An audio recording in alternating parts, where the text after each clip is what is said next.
All right, folks, we're back on the air. We've got Larry E. Arnold talking about spontaneous human combustion. Welcome to the show, sir. You are on the air. Thank you, Sean. So absolutely delighted to be with you and your audience this evening. We have a hot topic to discuss, don't we? A hot topic, yes, we do. I smoke cigars, and ever since I started reading about this, I've never really been interested. But as I was looking into it for this interview, and I've had a twinge on the back of my mind of am I going to combust? So it's an unnerving subject. The odds are in favor, though, that you're not going to have that happen to you tonight. So, how did you get involved in this topic? I mean, it's an interesting topic, and it's one that, I mean, you've actually written an entire book on this. What was the thing that spurred you into this? I mean, what was the driving attraction, the driving force in this? Innate curiosity about things that seem to have fairly decent documentation to back up the allegation, the claim, the event, and if it falls outside the understanding or the acceptance of mainstream orthodox science, then that intrigues us all the more. And certainly SponCom fits that criterion. We were introduced to the subject when we were in junior high school. We purchased one of those paperback books for a quarter called Stranger Than Science by Frank Edwards.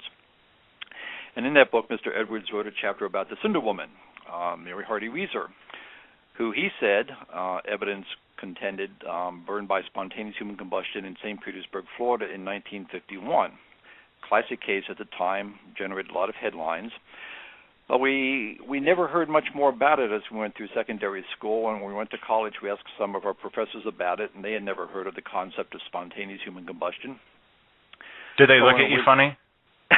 Some of them did, and some of them said basically, well, I don't know about it, but I don't know enough to say it can't happen, which is, a very honest intellectual attitude to take. Mm-hmm, mm-hmm. When we left college, we left electrical engineering. We got interested again in spontaneous human combustion, and we decided we'd go down to the Library of Congress in Washington, D.C., get into the microfilm archives in the newspaper section, and see if whether or not there was supporting documentation from 1951 in the local newspapers down in Florida to support Frank Edwards' chapter about Mrs. Reeser's alleged strange fiery fate. And what we found was that Frank Edwards, being a newspaper man himself, had archived these newspapers and reported the story in his book quite accurately. The officials back in July of 1951 in St. Pete, Florida, were completely mystified about how Mrs. Reeser, who was about a 175-pound widow one night, the following morning was found reduced to a pile of pretty much desiccated powder in her apartment in St. Pete. Her ashes, her 1 foot, a few pieces of calcined vertebrae, plus the remnants of the chair in which she had last been known to be seated, weighed less than 10 pounds. And there was minimal fire damage elsewhere in the apartment. And this certainly fit the classic definition of spontaneous human combustion. And so we decided to see whether, Mrs. Reeser was an absolutely unique one-off case, or whether there might be similar cases throughout history that fit the same description of the fate that befell her. And 35 years or so later, we found hundreds of cases that are very similar to what befell Mrs. Reeser in 1951.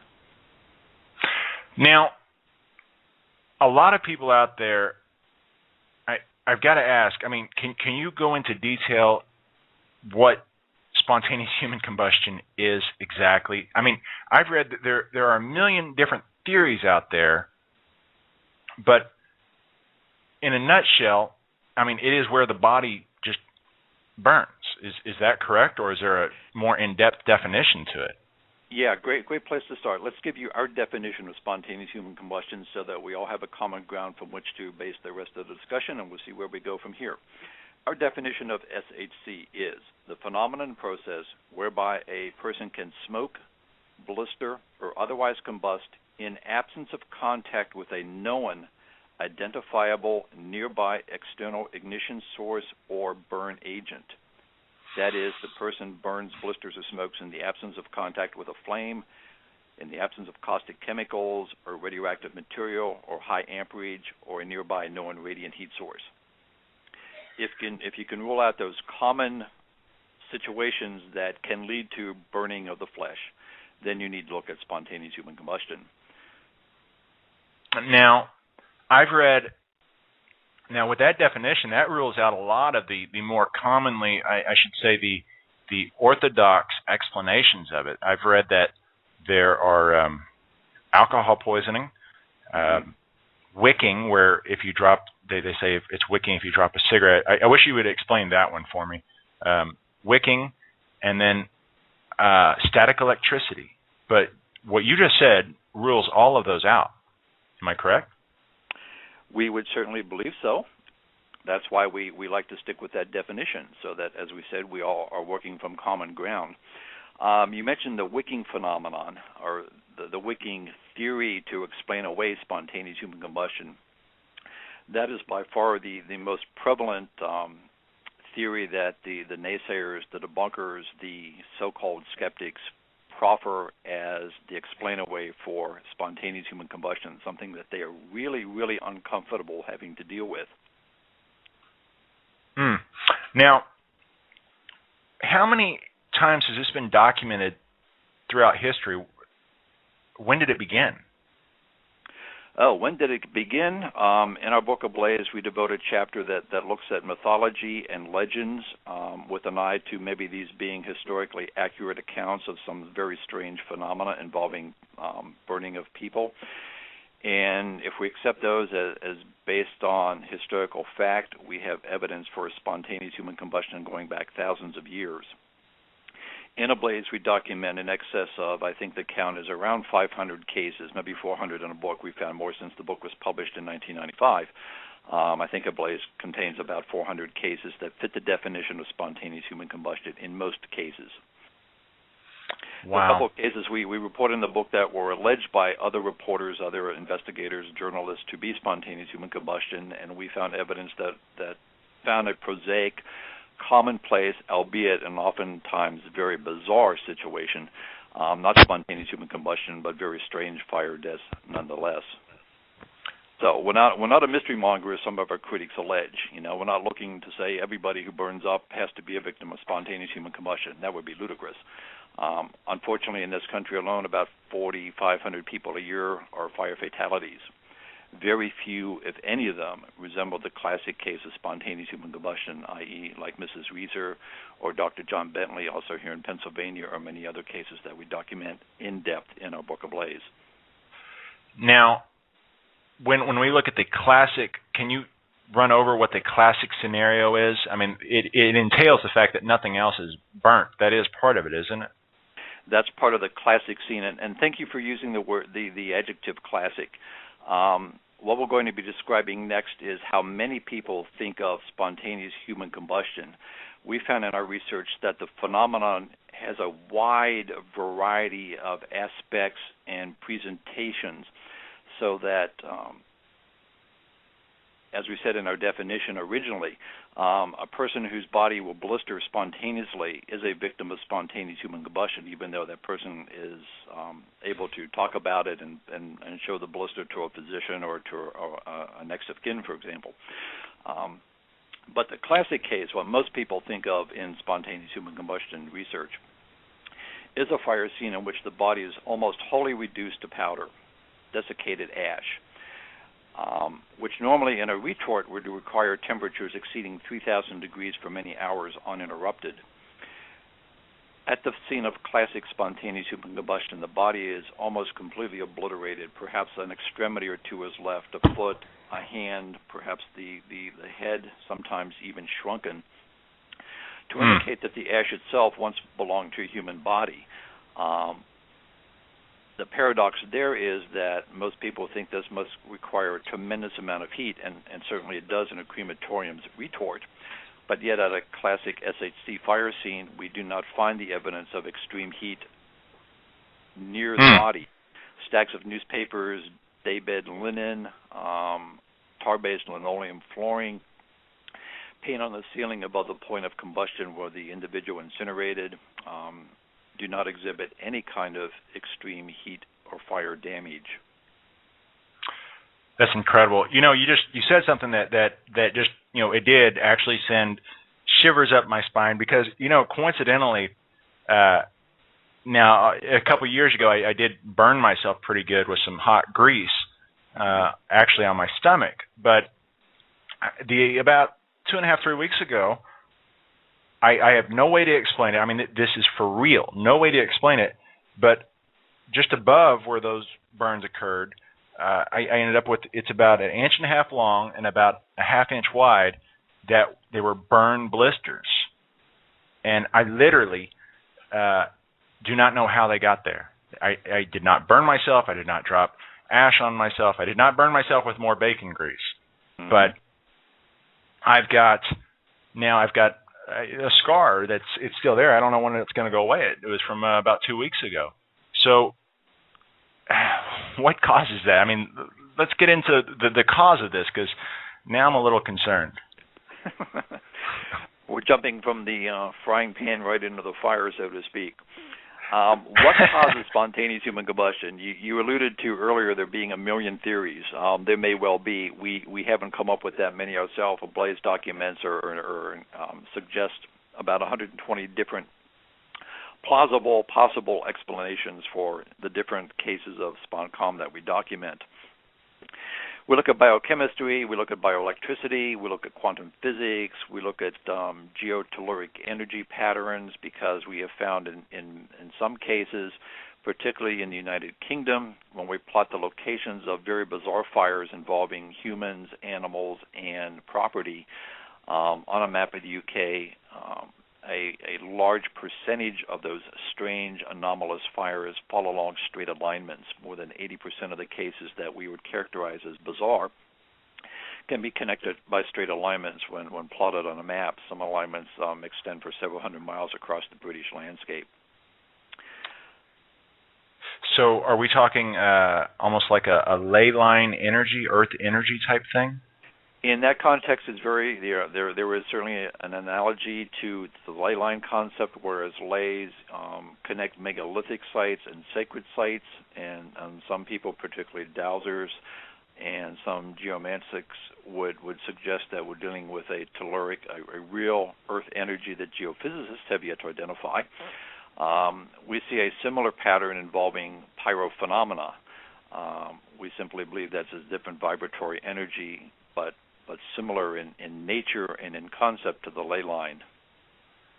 Now, is there a chance that this is actually, I was reading that there's something called mitochondria, that this could actually be our cells, our own bodies, actually heating up. What do you think about that? We think that's a plausible avenue. We have been looking into that for a number of years. Each cell each living cell is a bioelectrical generator and has a minute electrical potential across the cell wall.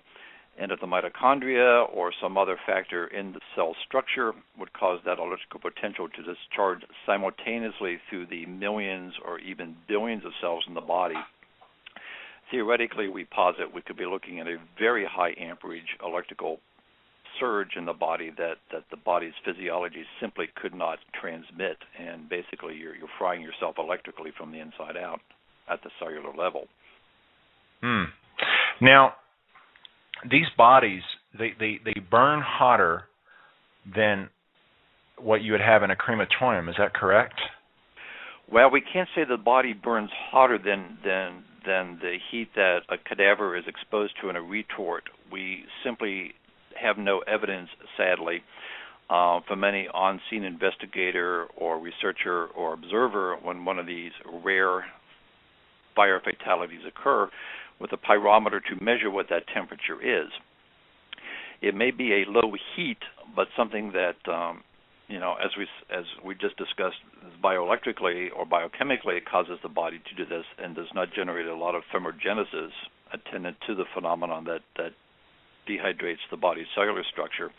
On the other hand, it may be a very, very high, intensely hot heat, but it occurs so rapidly that there's no time for that high heat to transmit to nearby combustible objects and cause them to ignite.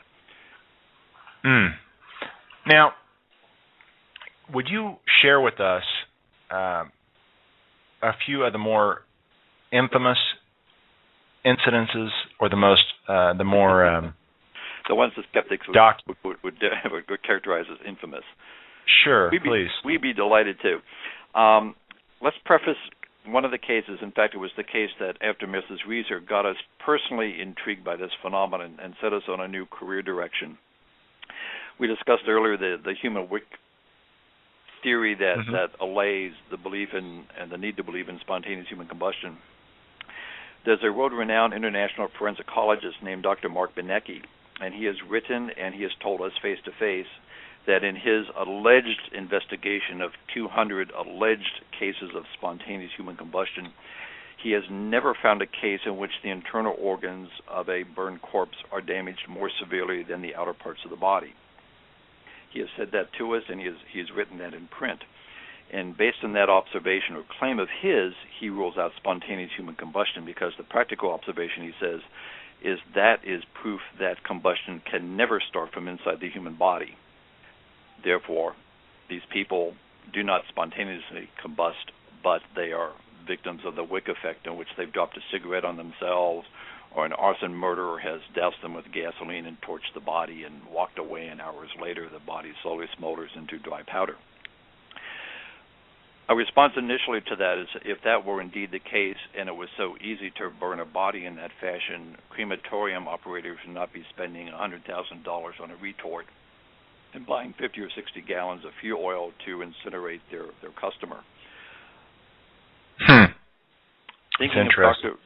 Thinking of Dr. Benecke's comment that internal organs are never burned more severely than the outer parts of the body, and therefore we can dismiss this silly notion of spontaneous human combustion.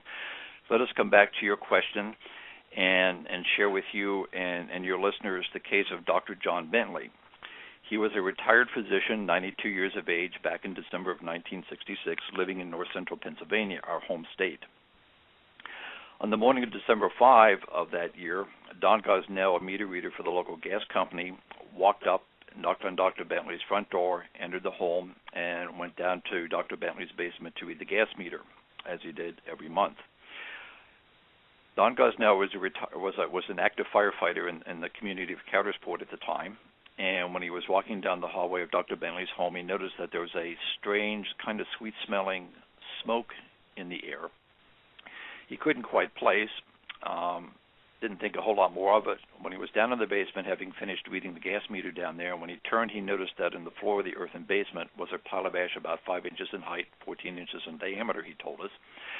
He walked over, kicked the pile of ash with his work boot, and thought to himself, gee, there must have been a fire in the house overnight. Wonder why me and my fellow firefighters didn't get a fire call. He looked above the pile of ash on the earthen floor and noticed that there was about a 2 by 3 foot hole in the basement ceiling with some cherry red embers around the perimeter. Mr. Gosnell walked back upstairs down the hallway of Dr. Bentley's home, and since Dr. Bentley was elderly but very beloved by the locals in the community, Don knocked on Dr. Bentley's living room door, did not get a response. The door was unlocked. Mr. Gosnell opened the door, peered into the living room, and saw no evidence of Dr. Bentley. Stepped inside the gentleman's living room to peer around the corner into the other room of Dr. Bentley's 2-room apartment, which was his bathroom, and there got the shock of his life. On the other side of the hole that he had just looked at from the basement, he was now looking into the bathroom of Dr. Bentley, and lying tangential to that 2 by 3 foot hole was one half of one human leg. And Mr. Gosnell realized at that moment that the ash that he had just kicked down in the basement with his work boot had to have been the ashes of Dr. Bentley. Mr. Gosnell fled the house, ran down the street of Coudersport into his office, and yelled the understatement of the year, Dr. Bentley's burned up. Indeed, Dr. Bentley had, but in a way that made no sense whatsoever to the local fire officials at the time. And it doesn't make sense to fire officials to this day. Dr. Bentley is the poster child, if you will, for spontaneous human combustion because he, along with many other cases, puts the lie to Dr. Benecke's statement that there is no human body that has its internal organs burned more severely than the outer parts. There were no internal organs left at the Dr. Bentley fire scene. There's one half of one leg, a couple pounds of dry powder, and a kneecap. and a head that was so badly burned that the original first responders didn't even recognize it as a human head. Dr. Bentley's ashes and his leg were shoveled into a bag and buried in the nearby town of Gailton. One would think that this would have made headlines at the time. This was an absolutely extraordinary fire scene. And unlike the Reeser case down in Florida back in 1951, the locals up there really didn't talk much about it. And many of the locals never even understood the manner in which Dr. Bentley had left their community. Until we got tipped off the case about 10 years later, went up, talked to everybody that we could find, the first responders, the newspaper editor, the coroner, the deputy coroner, and finally we got a photograph, a couple photographs actually, from a photographer, and this has now become the classic scene of classic spontaneous human combustion. Dr. Bentley's one leg lying next to a hole through which his body burned. Askew atop the hole is Dr. Bentley's aluminum walker. He was semi-invalidic. The aluminum walker is completely intact. The aluminum did not melt, even though it should melt at 1,200 degrees Fahrenheit. We are in the bathroom of Dr. Bentley's home. Just above the edge of the hole was a bathtub, the old porcelain kind of bathtub that had been painted with enamel paint. We can attest to you, having seen it ourselves, that the paint on the bathtub had not blistered in this fire. There was no heat flame damage directly above the point of combustion on the ceiling. As our skeptics will say, well, Larry, you have to understand that in a fire scene, there's not a lot of radiant heat around the fire source. Heat rises. Well, yeah, we do understand that. So we would expect to see a lot of heat and flame damage to the ceiling because there's a low ceiling in Dr. Bentley's bathroom. The ceiling was practically pristine. And to confirm the oddity of this, which we find in some of the cases, in a normal fatal fire scene involving a human being, most first responders will tell you, as they have told us, that the odor at the scene is very noxious. A burning body does not smell very pleasant. But at Dr. Bentley's fire scene, Don Gosnell told us that there was a sweet, redolent aroma at the home, as there was in the case of Mary Reeser back in 1951 and in many other cases that we document in our book Ablaze. So we had this incredible paradox of what appears to be a very superheated fire that consumes a body, oftentimes very quickly, without producing any surrounding heat damage to combustibles that are much more easily burned than is the human body. We have the absence of the noxious odor characteristic of burned human flesh. Oftentimes it's redolent, perfume-like. In one case, the odor was described to us by the next of kin as smelling like hickory incense at the fire scene. That's interesting. And then we had the officials who were just, like scratching their heads, muttering to themselves, how did this happen? Could this have happened? Where's the evidence for arson murder? Where's the evidence for suicide? Where's the evidence for dropped cigarette or smoking mishap? And we don't find it. We don't find it. We don't find it. Let me ask you really quick, Larry. Can you tell us where all we can find your book to purchase? Yeah. The easiest places are to either go to Amazon.com and do a search for Ablaze, the mysterious fires of spontaneous human combustion. You can order it through Amazon. Or if you'd like to get it directly from the author and have a signed copy, we still have some first edition copies available. You can contact us either through our website, www.parascience.com, and email us from there, and we'll send you the details on how to get the book. Retails for $24.95. Here's the plug. We're told it reads like a Stephen King mystery novel, except this book is, we would contend, based on 100% historical fact and research. This is not fiction, believe it or not. That's incredible. I'd like to hear a few more stories. I have a few questions, though, that have arisen. We actually, the show is done in an interactive format. We do this through our forum also. We've got a chat board in there on the shtf411.com chat or forum board. So I want to ask you a few questions regarding spontaneous human combustion. Okay. Now, you mentioned that the surrounding material or even the ceiling was not burnt. What theories do you believe can explain why there is no surrounding material that burns for the most part. We come back to the two things that we discussed earlier. Either if there's a very high heat generated in this phenomenon, it's like a flash fire, and the heat dissipates extremely rapidly so that there's no opportunity for nearby combustibles with lower ignition temperatures than the human body would normally have to themselves spontaneously combust.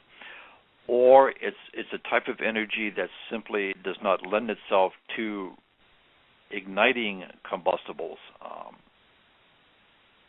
which brings us back to something that occurs wholly within the body with a low temperature, like something that is biochemical or bioelectrically based, or something that happens at the quantum level of the body that causes what we call the human Hiroshima effect, in which the energy is released very, very quickly, but within a limited radius. And most of the cases of classic nature where we've been able to get a handle on the dimensions at the fire scene suggest that this ball of energy radiates from the center point in the body down in the abdominal region of the victim and radiates outward for about 1.5 feet maximum, and then the energy stops.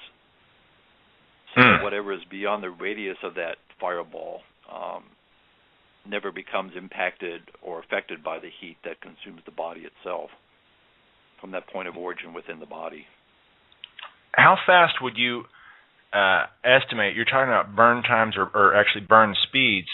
How long does it take for these people to burn? I mean, I guess no one's watching them burn. Have there been any documented cases of people watching someone else literally burn away? I mean, how fast does this happen? Actually, there are witnesses to spontaneous human combustion, and the naysayers really don't like to deal with this. Please tell us. Their response to the eyewitnesses is, well, they're not expert witnesses, so we don't need to believe it, or it's simply anecdotal testimony, so we dismiss it. And we think again in science, in the history of science, how many thousands and thousands of times, people's anecdotal testimony is dismissed by mainstream science only to eventually become embraced and accepted and say, oh, now we can learn something from this. The classic perhaps is, people claim stones fell from the sky for centuries. Oh, no, air can't support a stone. These people are hallucinating or making things up, or they're misidentifying a stone that's been lying in the ground, forever and forever. Until the early 1800s, when finally some scientist with some academic standing behind him was willing to come forth and says, all these silly peasants who have been pestering us for centuries with tales of stones that fall from the sky, they've got it right. And now we know about meteors and meteorites. So when it was with that early level with spontaneous human combustion, We've had the privilege to interview survivors and eyewitnesses of spontaneous human combustion for many a year now. We've come to the conclusion that these people are honest, reputable. They have no hidden agenda.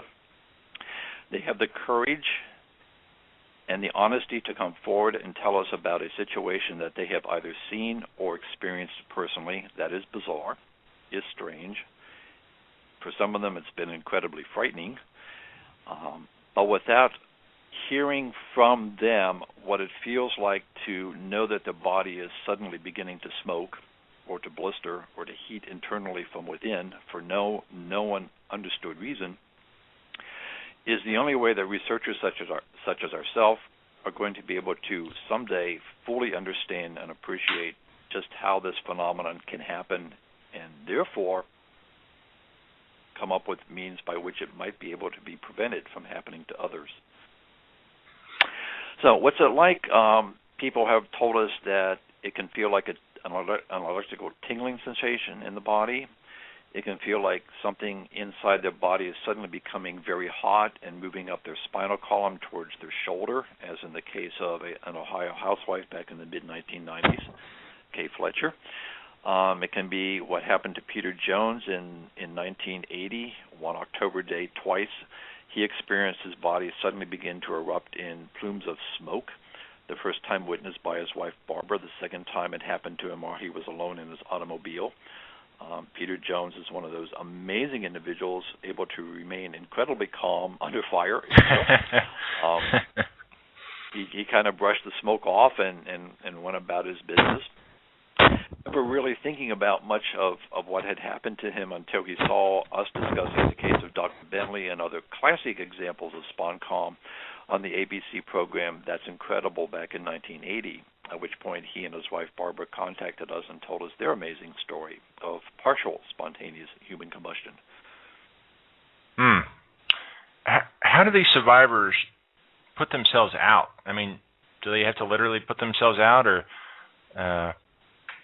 do some of them just, do they talk their way to death as they're burning up?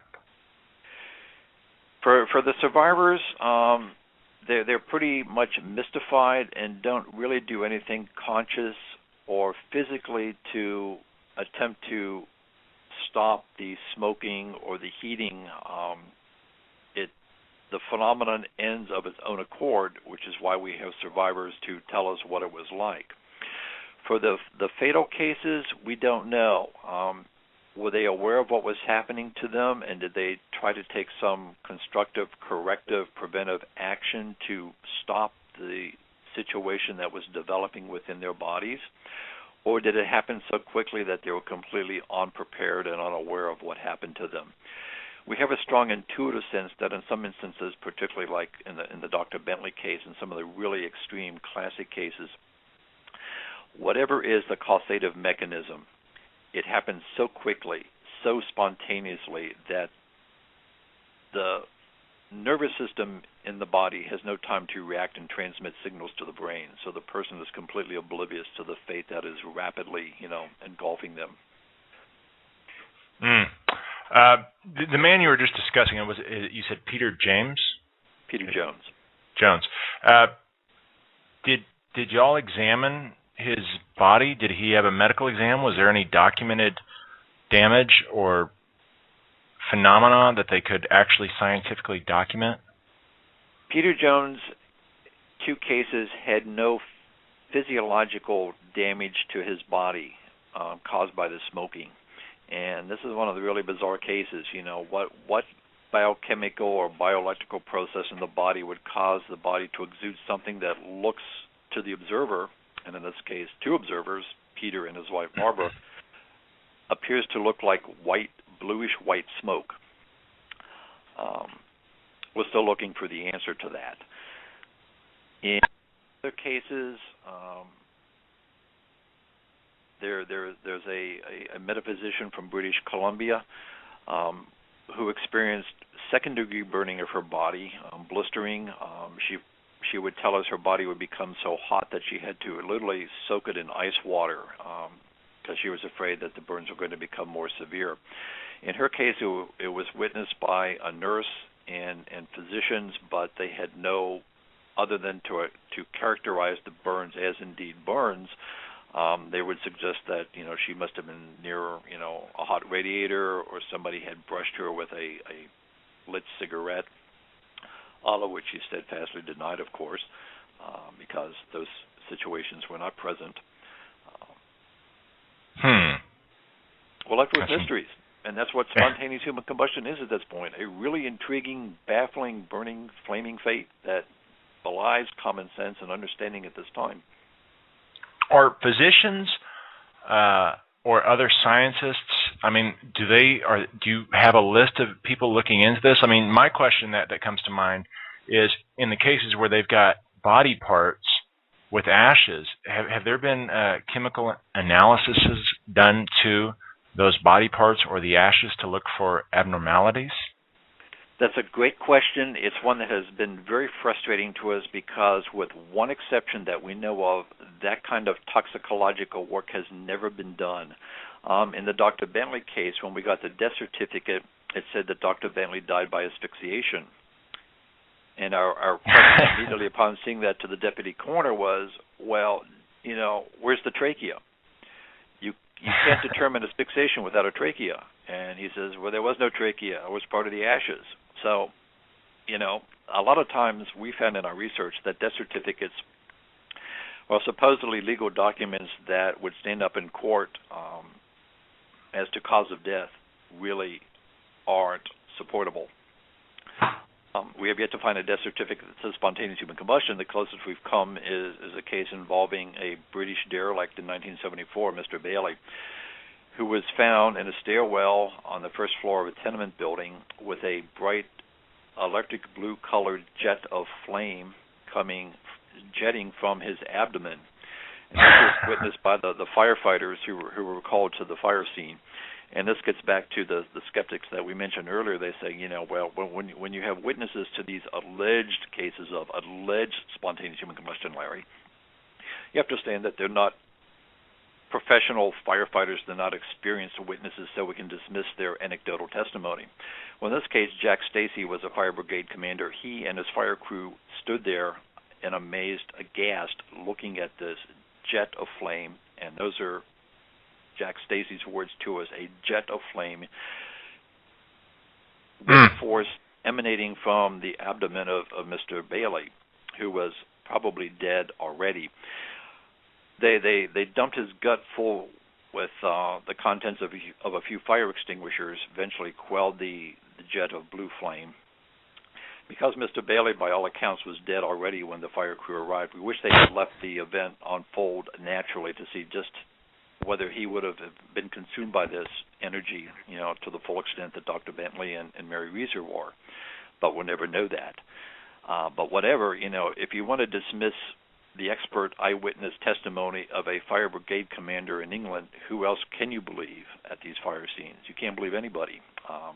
Which brings us back to, there are expert observers, and when we've been studying this phenomena in arson fire science classes, we had two professors, Fred Klages and Buzz Trebold, who are well known in the fire service community here in Pennsylvania.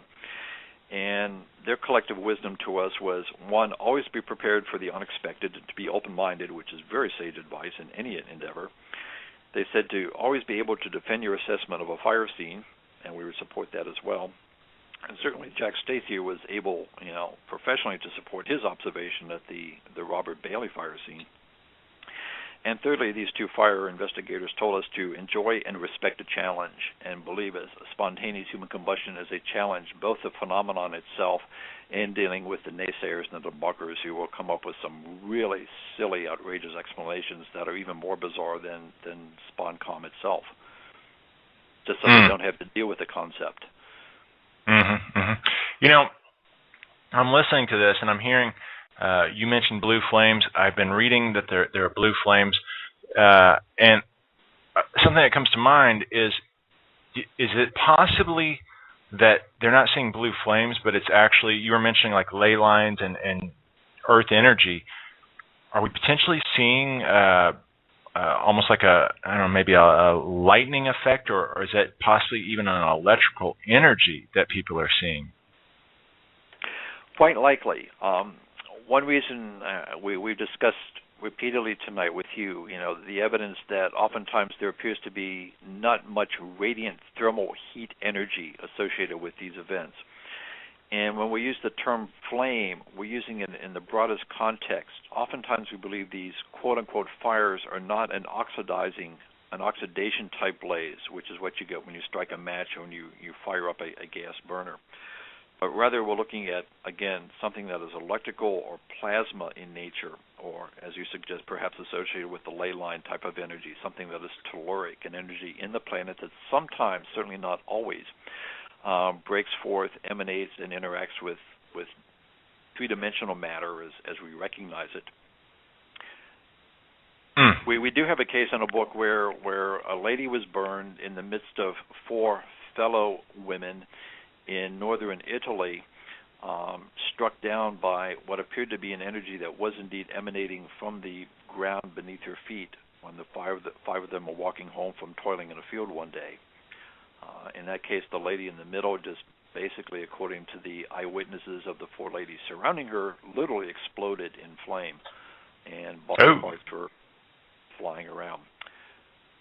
That's incredible. You mentioned Italy now. Mm-hmm.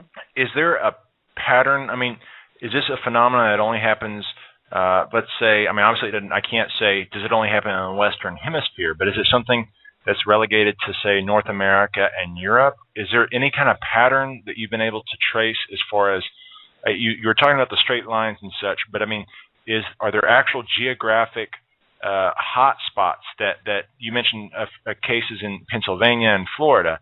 Are there any kind of patterns that you've been able to figure out? The attempt to put a pattern to spontaneous human combustion dates back to the 1700s, actually. When French physicians were looking seriously into this concept, most of them argued that cases of spontaneous human combustion were relegated to the Germans. When German scientists were looking into spontaneous human combustion, they argued that almost all cases of spontaneous human combustion afflicted the French. You had this very interesting across the border going on in Europe. And then in 1850 or thereabouts, a German chemist, von Liebig, decided that he was going to put the lie to this once and for all. Did or did not SHC happen? And basically what von Liebig did was to try the Wick effect. And he found he couldn't get the Wick effect to work, and therefore he decided that spontaneous human combustion therefore could not occur.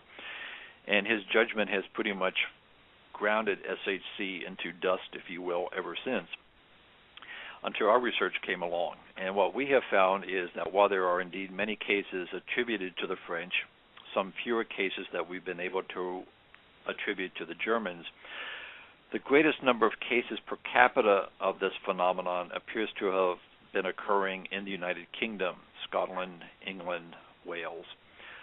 We certainly have many cases here in the United States that fit the classic definition of SHC. We have cases from all around the world on every continent save Antarctica. And as you well know, there aren't too many people in Antarctica. As for patterns, Please. other than the alignment of the 80% of the cases that we have in the UK, Pennsylvania has a number of classic cases. Texas has a few. Florida has a couple. In fact, we keep being told that there are cases that fit the definition of classic spontaneous human combustion that have occurred in Florida that we have been unable to track down. So if any of your listeners might know of a case from 20 or 30 years ago, perhaps even more recent, where a body has been burned inordinately thoroughly at a fire scene that otherwise has minimal, if any, flame or heat damage, please contact us. Well, to make mention of that, we do have listeners in New Zealand, Australia, of course the United States, England, and Mexico. So they're scattered all over. So hopefully we'll get some feedback. That would be pretty interesting. I know that a few of them are a little concerned about this topic. It's certainly interesting. Let me ask you regarding stomach gases, methane, natural gas. Have you ever looked into, I'm reading in the SHTF411.com chat room, they're talking, natural gas burns blue. How long, have you done any kind of studies into testing how long, let's say, the gas contained in a human being can burn for? We personally have not. That the answer to that intriguing question might be somewhere online by in somebody's laboratory. If so, we'd certainly be interested in it. We do not have the background to give you a definitive answer. We have, as well as others, have considered diphosphane as a chemical means that would produce possibly a blue appearing flame. Certainly, diphosphane can be generated in the human body. That might be a triggering mechanism for the methane in gastrointestinal fluid or gas. Just a possibility at this point to look at. Now, one of the people that are listening right now, they've had experience as a mortician. They apparently, I guess, knee bones are something that's left over often in a crematorium type situation. Are the knee bones? I know that their legs are missing, but do you know whether or not the knee bones were present? I think it's the patula. In a normal cremation, we don't know.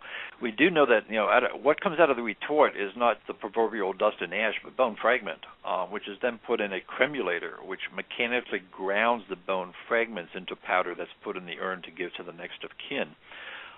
In Dr. Bentley's case, besides the half of one leg and the head that was so grotesquely burned that it wasn't recognizable as human, was part of the patella, part of one kneecap. Everything else is burned to powder in the Bentley case. Normally in a crematorium, the parts of the body that are most difficult to burn, according to our understanding, are the teeth, the jaws, and the pelvic bone. We have a case here in outside of Philadelphia years ago in the Schuylkill Expressway where a gasoline-laden tanker collided with a vehicle. The hapless motorist was incinerated, and about 9,000 gallons of burning gasoline. The fire was so hot that the rebar in the concrete roadway buckled up through the concrete. And yet the investigators could identify that victim from dental records that survived that horrible incineration. They were able to identify the deceased motorist. So teeth and the pelvic bone are extremely hard to burn in a normal fire, which makes these rare cases of what by definition would have to be spontaneous human combustion so intriguing, because the teeth are often gone, the pelvic bone almost always is gone. So what makes these rare, infrequent, but highly dramatic cases so different from a normal body exposed to a normal fire? That's one of the big mysteries of this subject. Now, I've got my mind just flashed a gruesome thought thought in my mind, or a picture in my mind. But these body parts that have been left. Two questions. One, some people say, I've read, oh no, these bodies were burned elsewhere, and they simply poured ash out and put the body parts there. They posed them in place. The second part of this is these bones, or the legs that are left, are the ends of them charred, or are they somewhat open flesh? To your last question first, based on the photographic evidence that has been given to us by fire photographers, by newspaper editors, and by first responders, close-ups of the surviving limbs have never been taken to our knowledge. So photographically, we can't with assurance answer your question, but it appears from the overall long shots that the areas of the body that remain away from the point of most intense combustion have not been severely burned. The dermis will be blistered. The skin will be pulled back and dried and desiccated to some extent, but it doesn't look much like there's been a lot of heat or flame damage to the extremities that survive. As to the first issue you raised, where it's been alleged, particularly in the Reeser case, that the fire scene was salted by a criminal, we have to ask why. Why would a criminal, an arson murderer, go into Mary Reeser's apartment in July of 1951, kill her or remove her from her apartment, burn her somewhere else, and then within the span of a few hours be able to cremate her more completely than could normally be done in a normal crematorium operation, scrape the ashes out, grind them up in a cremulator, put them in a bag, take them back to her apartment and scatter them around, and then leave without ever being detected. It's ludicrous. It just makes no sense. Why would a criminal do that? Exactly. We have in our book this wonderful story by a Dr. Strong back in the 1800s here in Pennsylvania. He wanted to find out how difficult it was to destroy a body by fire, a human body. So what he did was get the cadaver of a pirate, hack it into pieces, and start throwing the pieces into a fireplace, a domestic fireplace. He created such an noxious stench that his neighbors called the constabulary, who came by to see what the hell was going on. He explained that this was a scientific endeavor, but Dr. Strong literally worked up a sweat, emotionally as well as physically. over an entire night and well into the following morning, burning up a body by hacking it to pieces and throwing the pieces in a fireplace. It is not easy to burn a human body. Now, I'm a meat eater, and in my mind, is a human body actually more intense to burn up than, say, animal flesh, or is it about on par? In experiments that are done to allegedly prove the wick effect, to allay the contention that SHC is real, pigs are often used, and pork is very similar anatomically and biologically and in terms of its burn properties to human flesh. So at least the pig is very akin to the human body in terms of its combustibility and the nature in which fire will burn both organisms. What about animals? Is this a phenomenon that is not strictly with human beings, or does the spontaneous human combustion, is it actually spontaneous organic combustion? There you go, great. If it's spontaneous human combustion, it has to deal with humans. We have found what we call SAC, spontaneous animal combustion, or your term, spontaneous organic combustion, and like that as well. We have found a few examples. Ivan Sanderson, a world-renowned naturalist, wrote in one of his books upon a walk in the woods discovering a half-burned opossum.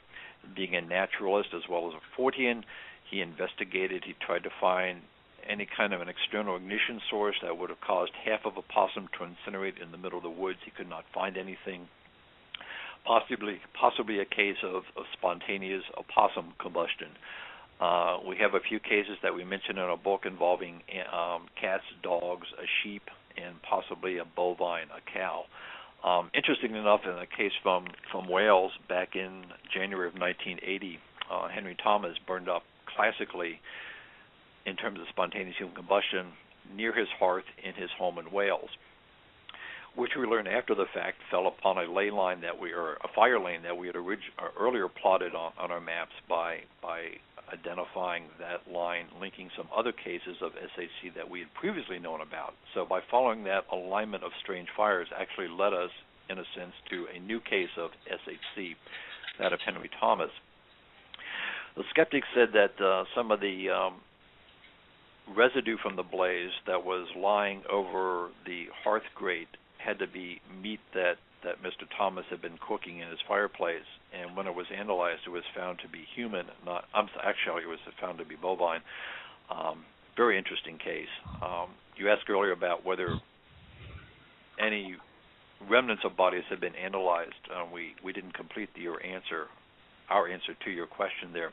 The one case that we do know about where that did happen with some authority was the case of a lady in Bolingbrook, Illinois, in 1979, Beatrice Oski.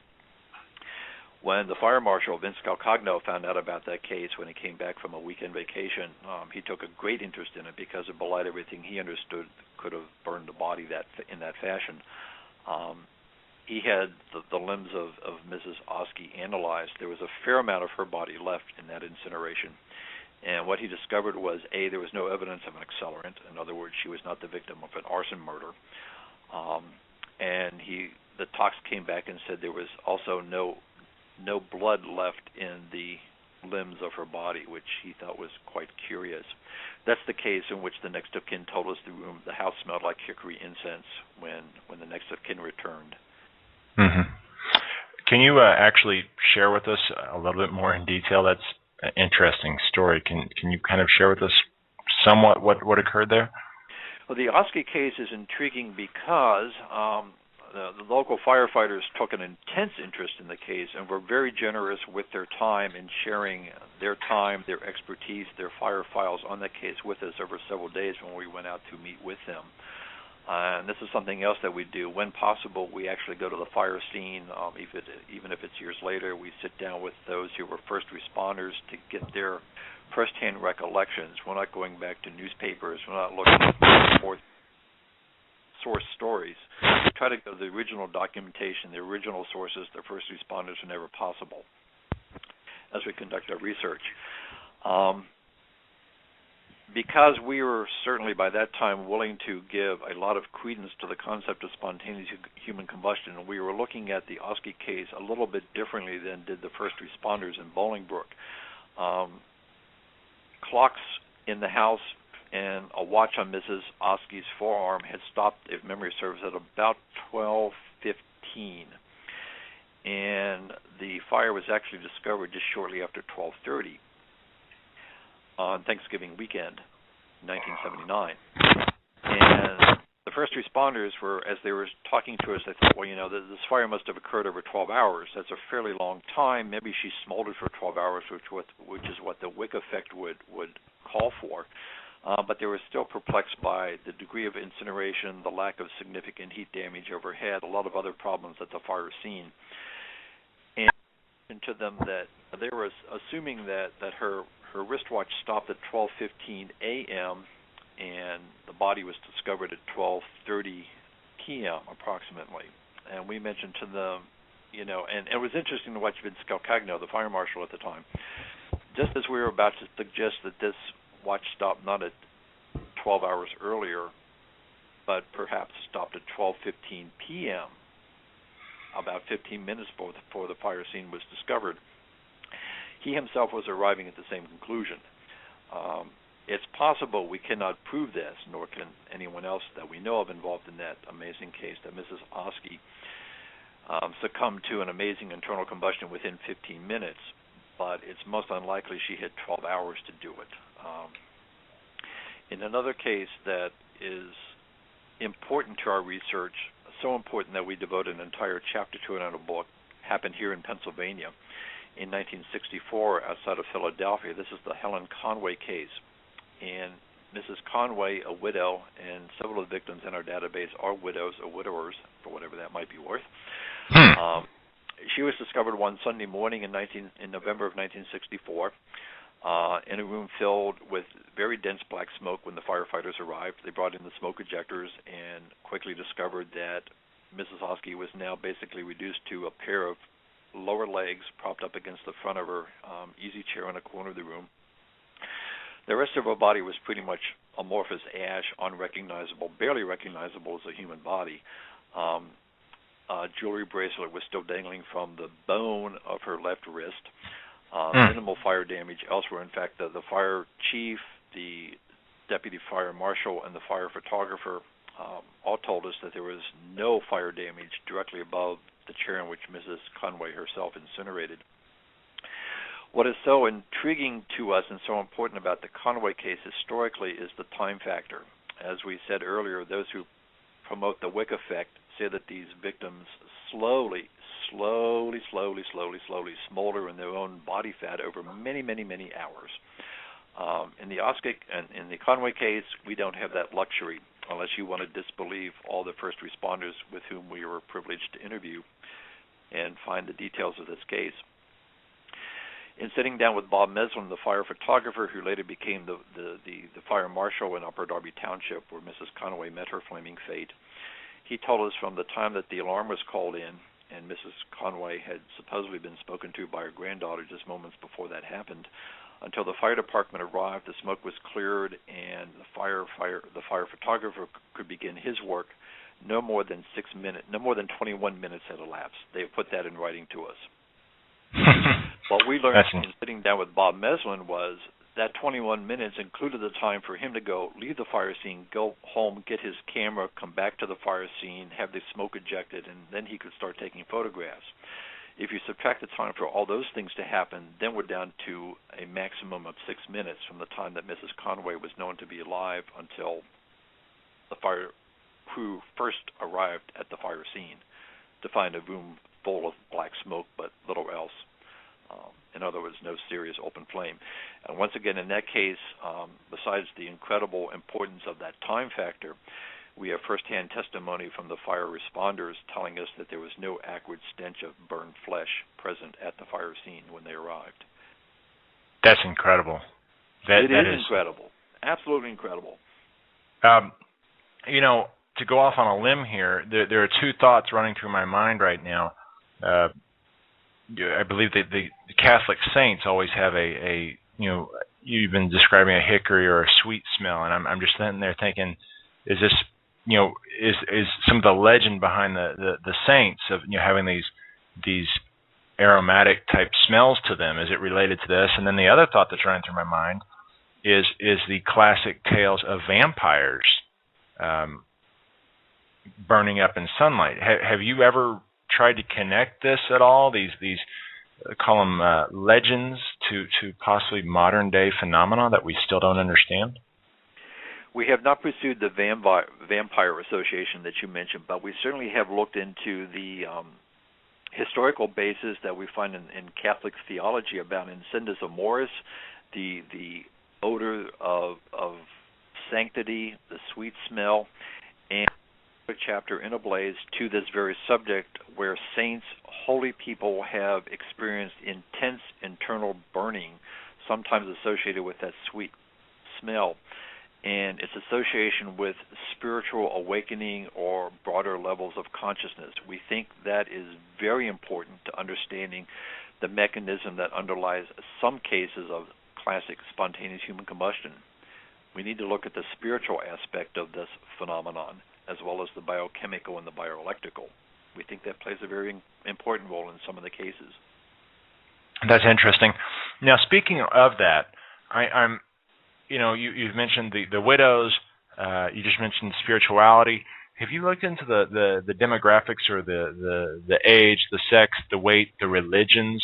Do these people all have similarities? Is there a thread of truth or a fine golden thread that's weaving all these people together, being connected somehow? Another wonderful question. We wish we could give you a simple answer to that because it would make our research so much easier if there was a commonality to all the victims. We certainly have tried to get the demographic profile of the database. Unfortunately, we have been unable to find any set of common factors to the hundreds of cases that we've been able to document over the last several hundred years, other than that they involved human beings. It used to be claimed again by the Germans and the French back in the 17 and early 1800s that in addition to all victims allegedly being female, they were elderly, they were sedentary, they were alcoholics, they were overweight, and they were either German or they were French. Our research clearly debunks that set of characteristics for victims of SHC. The elderly certainly are more prone to experience the phenomenon, and that's not particularly surprising, at least to us. The body, the biology of the body tends to break down as the body ages. So whatever is the mechanism or mechanisms that culminate in SHC, we would expect them to be associated, at least to some extent, in breakdown of the body's well-being as chronology ensues. That said, in terms of gender in our database, we've been able to determine that 50% of our database of several hundred cases are female, 47% of the database are males, and the remaining 3% history just doesn't tell us the gender. So by gender, by sex, male and females are about equally represented in our database. The oldest victim that seems to fit the definition of SHC is a 114-year-old holy man, Sadhu Singh, who met his interesting flaming fate back in 1970, according to a newspaper account that we have in our files. In that case, he was witnessed by several of his students, his chelas, emanating a blue-green flame from his abdominal region, and at the culmination of the event that consumed his body, the straw manner in which the body had been seated was itself still intact. The antithesis of Sadhu Singh is a 6-week-old toddler in a crib who either spontaneously combusted or his bedding spontaneously combusted and took the toddler with it. That's incredible. Now, when we're talking about older people, in my mind, we just had a Dr. Melvin Morris on who was talking about near-death experiences, and he's talking about the God spot, and we've had a lot of spiritual type people on the radio program, and you mentioned this about the spirituality connection, and I in my mind I'm wondering is it possibly the time for these people to pass on, they're in a dying stage, and I mean, is this potentially something where their brain activates the combustion? I mean, as far as them passing on to another plane of existence, leaving this world, is it literally like a auto combustion self-destruct type mode? Have you made that leap yet to go in that direction of study? Did I make myself clear? You made yourself very clear, and we are absolutely delighted and enthralled to hear you make that leap. It's one that we have made, and not many people are able to make that leap. Very astute observation and hypothesis. May we commend you. We do posit that in some of the cases, this is the subconscious will, desire, karma of the potential victim to will the body to self-immolate. In the case of Sadhu Singh, we posit, again, we can't offer any support for this other than our belief structure, but we posit that Sadhu Singh, being a holy man, we presume fairly evolved spiritually, probably set up the mechanism in his own consciousness to immolate his physical form so that his students will not have to deal with his physical body after he chose to vacate the corporeal structure that housed his consciousness. Some of the other victims in a blaze may have done the same thing. You know, they may have been a very, very evolved spiritual beings living in this three-dimensional world for the last time in a corporeal body, and this is how they were able to vacate one last time, having evolved their spiritual energy so refined that the body could no longer contain that type of high vibrational frequency. And when their life force separated from the physical form, spontaneous combustion is what ensued. That's an incredible theory. I mean, that's something really to ponder. That's incredible. Now, and that is something you never hear about in an arson science course at the National Fire Academy. Firefighters just generally, and we've dealt with many of them over several decades now. Some of them are very fine, astute, thoughtful, inquisitive, scientifically oriented thinkers. Many of them, however, are not. It's fight the fire, pour water on it, go to the next fire. We've often pondered and indeed had the opportunity on a few occasions to ask a firefighter who responded to one of these amazing fire scenes, why weren't you curious? And why didn't you pursue this with the dogged determination that we have? And usually what we get back is, well, we're so busy getting called out to the next fire, we just don't really have enough time to think about what happened last week. Sadly the case, but some of us, sure. That's why we need their cooperation, because we do want to pursue these. We find this so scientifically and spiritually and intriguing and mentally puzzling. We're looking for answers, and it's been a hoot of a journey for 35 or so years.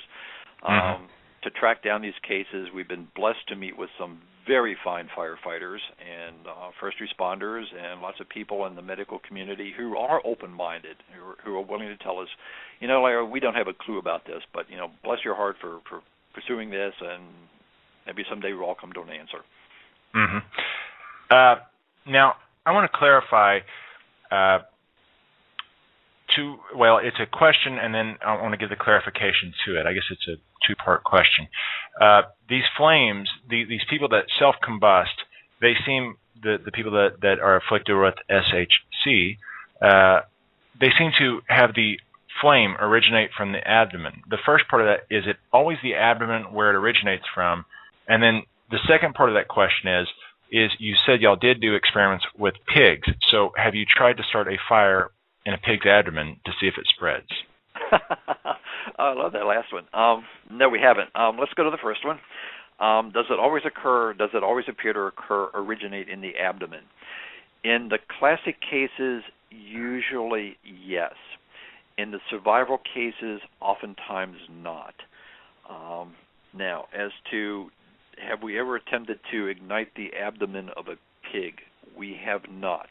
We have taken a ham shank, because originally the debunkers would take a piece of fat, wrap it in gauze or mesh, hold it over a Bunsen burner, and of course the fat would begin to burn, and they say, look, this proves the wick theory. Well, no, it doesn't prove anything other than the fat will burn. Hey, candles will burn because it's kind of paraffin-like material. Mm-hmm. But we did take a ham shank because it included a bone, and in the classic cases, the bone is, calcined to powder. So we have to be able to burn up the bone to powder if we're going to have a credible, reputable experiment to prove the wick effect over spontaneous human combustion. In the experiments that we've done, we've never been able to get the ham shank to incinerate.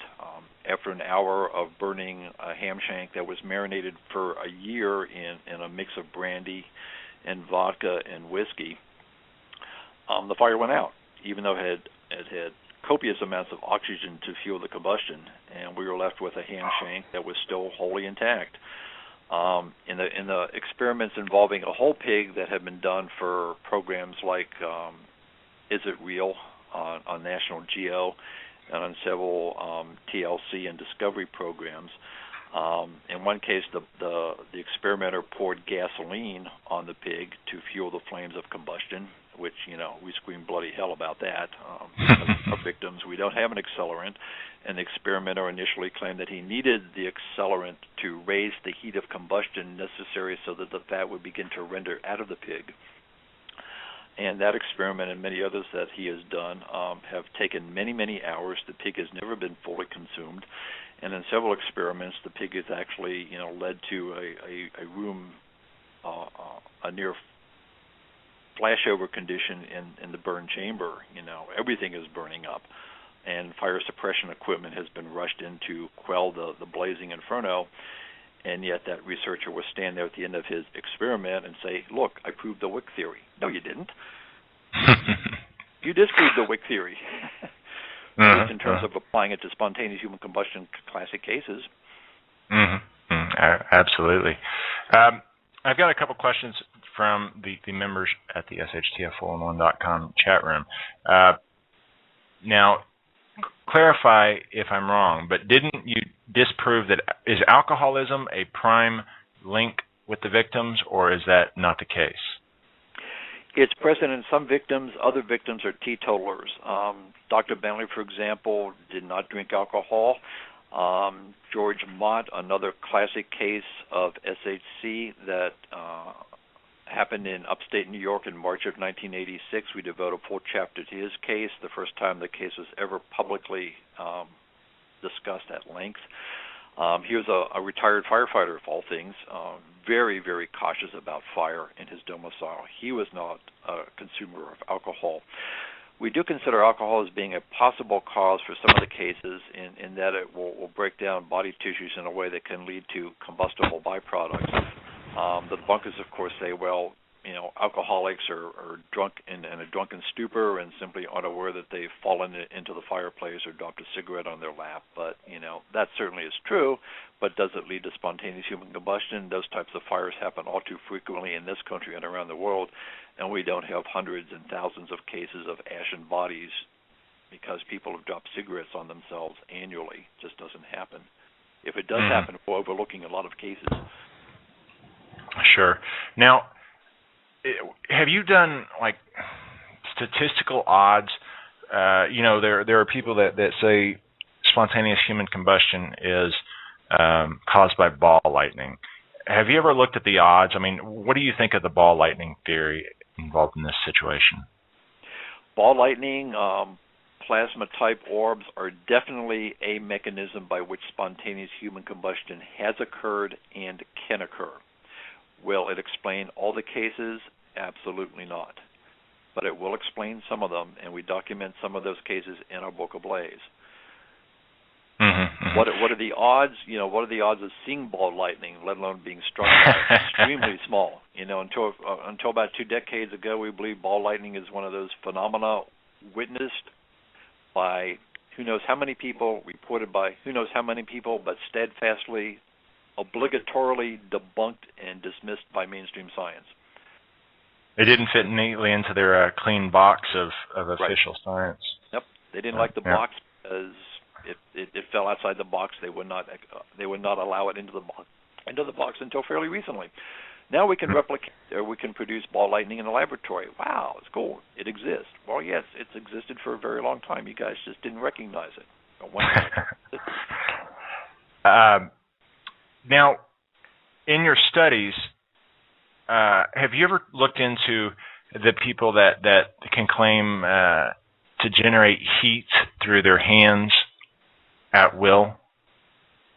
We have, and again, we devote part of our blaze to looking at TUMO and to people who are pyrokinetics, able to generate apparently at will, on demand, high temperatures in themselves or in objects that they handle. Healers are notorious for generating heat by touch or by proximity to a patient. We have some personal experience with that ourselves. So once again, looking at a variety of mechanisms that have a strong support in the medical, in the metaphysical, particularly in the Eastern medical literature, that can lend itself to trying to understand some of the processes that underlie spontaneous human combustion. Unfortunately, a lot of this material is not available in Western medicine or acceptable within Western medicine.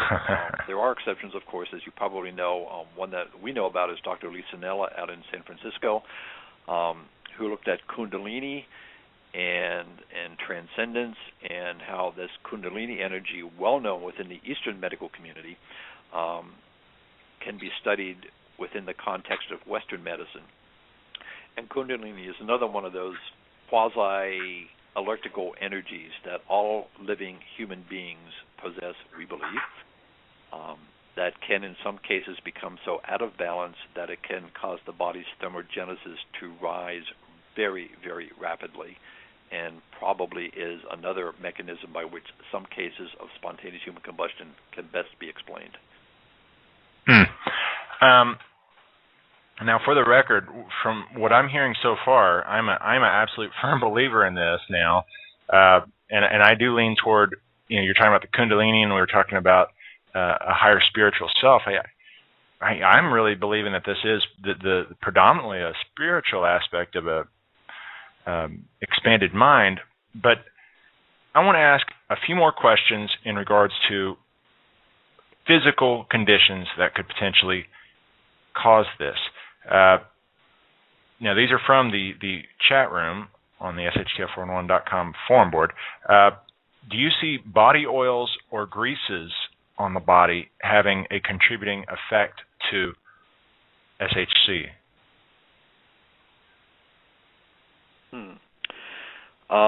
We presume the questioner is looking at those oils or greases as being external on the dermis? Yes. Probably not. We're hesitant to rule out anything in this phenomenon because it is so bizarre and nonsensical and defies much that is logical to begin with. But at the moment, we're stretching credulity to imagine how oil or grease on the exterior surface of the skin would lead to internal combustion or internal burning of some sort. Good point. Seems like it's occurring internally out. Now, on that point, is it possible for, let's say, if someone has an enlarged intestine that's expanded with gas, can that slowly leak out into the body, causing a SHC scenario? If the intestine is damaged or ripped, or in a particular person is highly porous, we would think the gastrointestinal vapors could exude out, but we still would need to find an ignition mechanism to light that gas and cause it to flame. Mm-hmm. Mm-hmm. I can see that. Now, we've got about 9 minutes left, so I've got one or two more questions. Have you ever been contacted by shows like the X-Files or CSI or other primetime shows to ask your expertise on this subject? Have they? Do you know of any of those shows using SHC as a prime focus of a show? Yeah, X-Files had a couple of episodes that dealt with pyrophenomena. Chris Carter never contacted us. Maybe we have a sense that sometimes they picked up a copy of Ablaze or some of our writings. Never personally. CSI did an episode, we think it was season 2. Memory might not be correct in that, but CSI did do a show that opened with spontaneous human combustion, and they characterized it quite accurately as a classic scene, and it really looked good. And I'm thinking, wow, we're going to get some good PR out of this one. And at the end, Mr. Grissom decided, nope, it's the Wick effect. There's no mystery. We were quite disappointed, as you can well imagine, because frankly, we don't think Mr. Grissom got the solution correct.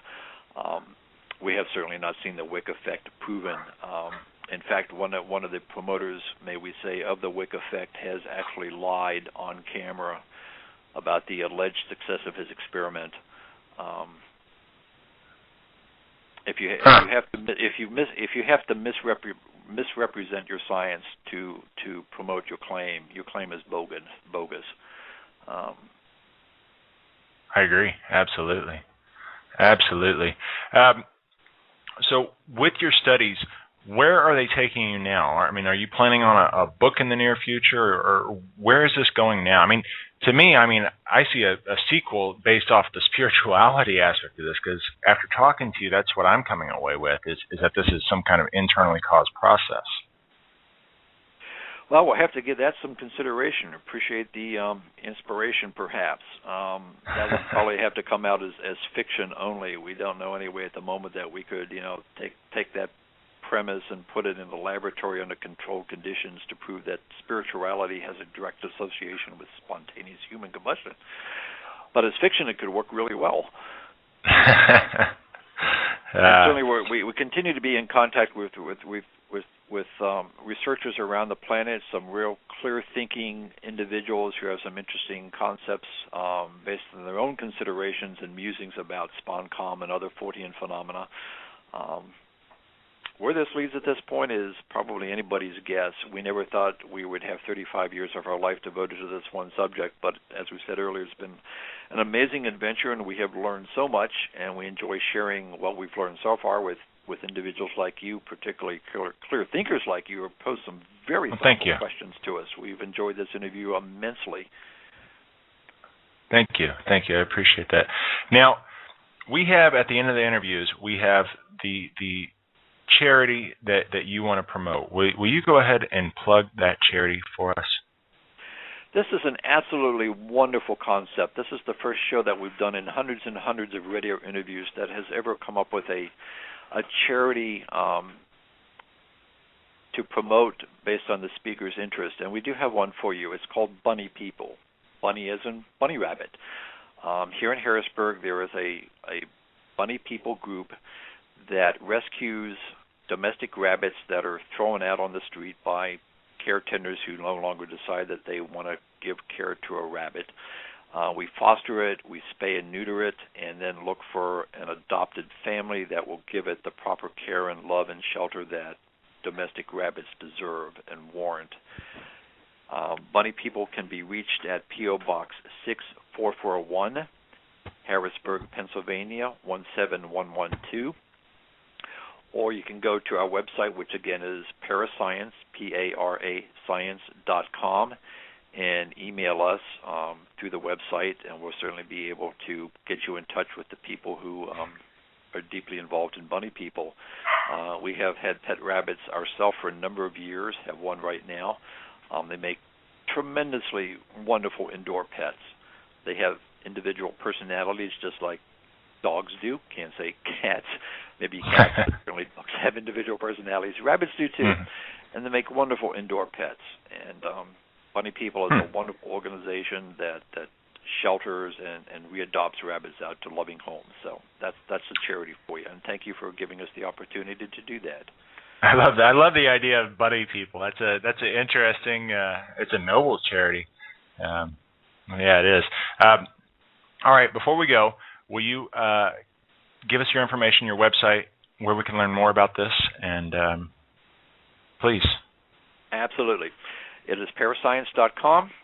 Drill down. It's not the world's greatest website. We a friend put it up for us, bless her heart. But drill down, and if you have information that you want about a case or about the phenomenon, or if you think you have a lead to suggest to us that we can research, please contact us through the website. The email address is there, and we'll be delighted to share with whoever responds to the website what information we have available about the subject. The book, again, is Ablaze. It retails for $24.95. Order it through Amazon.com or directly through our own website, and the latter will get you a personally inscribed copy. We'll pick up shipping and handling to the United States or Canada. It reads like a Stephen King horror novel, we're told, but it's based on good, solid historical research and documentation. You will see photographs you have never imagined could exist. You will learn about cases that have been truly lost to history until our research discovered them, brought them back to the fore, and orthodox explanations of it. I've read that there are alcohol poisoning, wicking, where if you drop, they say it's wicking if you drop a cigarette. I wish you would explain that one for me. Wicking, and then static electricity. But what you just said rules all of those out. Am I correct? We would certainly believe so. That's why we like to stick with that definition, so that, as we said, we all are working from common ground. You mentioned the wicking phenomenon, or the wicking theory to explain away spontaneous human combustion. That is by far the most prevalent theory that the naysayers, the debunkers, the so-called skeptics proffer as the explain away for spontaneous human combustion, something that they are really, really uncomfortable having to deal with. Now, how many times has this been documented throughout history? When did it begin? Oh, when did it begin? In our book Ablaze, we devote a chapter that looks at mythology and legends with an eye to maybe these being historically accurate accounts of some very strange phenomena involving burning of people. And if we accept those as based on historical fact, we have evidence for spontaneous human combustion going back thousands of years. In Ablaze, we document in excess of, I think the count is around 500 cases, maybe 400 in a book. We found more since the book was published in 1995. I think Ablaze contains about 400 cases that fit the definition of spontaneous human combustion in most cases. Wow. A couple of cases we report in the book that were alleged by other reporters, other investigators, journalists to be spontaneous human combustion, and we found evidence that found a prosaic, commonplace, albeit and oftentimes very bizarre situation, not spontaneous human combustion, but very strange fire deaths nonetheless. So we're not a mystery monger, as some of our critics allege. We're not looking to say everybody who burns up has to be a victim of spontaneous human combustion. That would be ludicrous. Unfortunately, in this country alone, about 4,500 people a year are fire fatalities.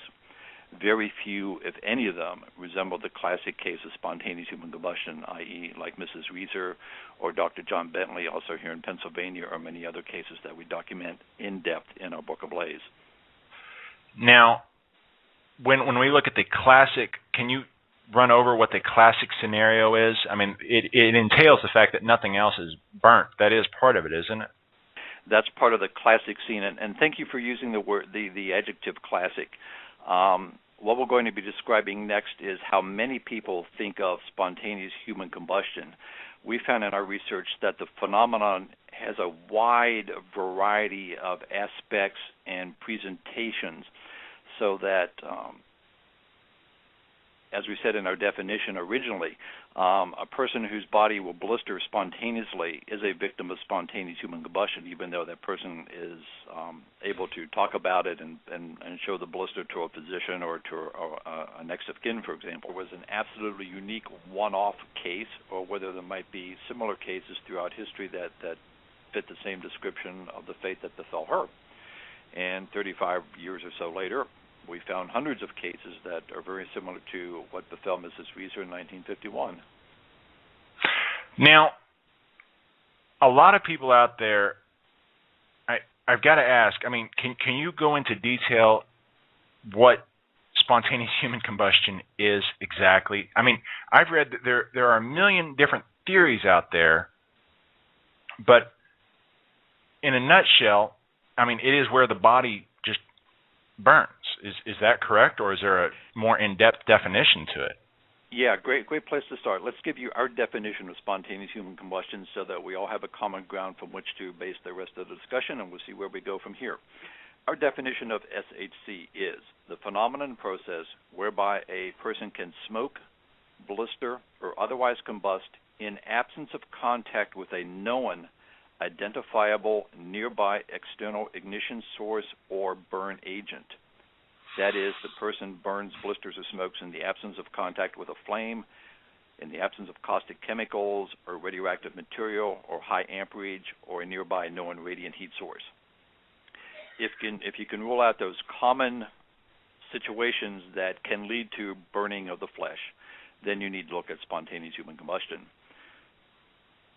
Now, I've read, now with that definition, that rules out a lot of the more commonly, I should say, the classic case at the time generated a lot of headlines. But we never heard much more about it as we went through secondary school, and when we went to college, we asked some of our professors about it, and they had never heard of the concept of spontaneous human combustion. Did they look at you funny? Some of them did, and some of them said basically, well, you know, I don't know about it, but I don't know enough to say it can't happen, which is, you know, a very honest intellectual attitude to take. Mm-hmm, mm-hmm. When we left college, we left electrical engineering. We got interested again in spontaneous human combustion, and we decided we'd go down to the Library of Congress in Washington, D.C., get into the microfilm archives in the newspaper section, and see if whether or not there was supporting documentation from 1951 in the local newspapers down in Florida to support Frank Edwards' chapter about Mrs. Reeser's alleged strange fiery fate. And what we found was that Frank Edwards, being a newspaper man himself, had archived these newspapers and reported the story in his book quite accurately. The officials back in July of 1951 in St. Pete, Florida, were completely mystified about how Mrs. Reeser, who was about a 175-pound widow one night, the following morning was found reduced to a pile of pretty much desiccated powder in her apartment in St. Pete. Her ashes, her 1 foot, few pieces of calcined vertebrae, plus the remnants of the chair in which she had last been known to be seated, weighed less than 10 pounds. And there was minimal fire damage elsewhere in the apartment. And this certainly fit the classic definition of spontaneous human combustion. And so we decided to see whether, Mrs. Reeser... All right, folks, we're back on the air. We've got Larry E. Arnold talking about spontaneous human combustion. Welcome to the show, sir. You are on the air. Thank you, Sean. So absolutely delighted to be with you and your audience this evening. We have a hot topic to discuss, don't we? A hot topic, yes, we do. I smoke cigars, and ever since I started reading about this, I've never really been interested. But as I was looking into it for this interview, and I've had a twinge on the back of my mind of am I going to combust? So it's an unnerving subject. The odds are in favor, though, that you're not going to have that happen to you tonight. So, how did you get involved in this topic? I mean, it's an interesting topic, and it's one that, I mean, you've actually written an entire book on this. What was the thing that spurred you into this? I mean, what was the driving attraction, the driving force in this? Innate curiosity about things that seem to have fairly decent documentation to back up the allegation, the claim, the event, and if it falls outside the understanding or the acceptance of mainstream orthodox science, then that intrigues us all the more. And certainly SPON-COM fits that criterion. We were introduced to the subject when we were in junior high school. We purchased one of those paperback books for a quarter called Stranger Than Science by Frank Edwards. And in that book, Mr. Edwards wrote a chapter about the Cinder Woman, Mary Hardy Reeser, who he said, evidence contended, burned by spontaneous human combustion in St. Petersburg, Florida in 1951.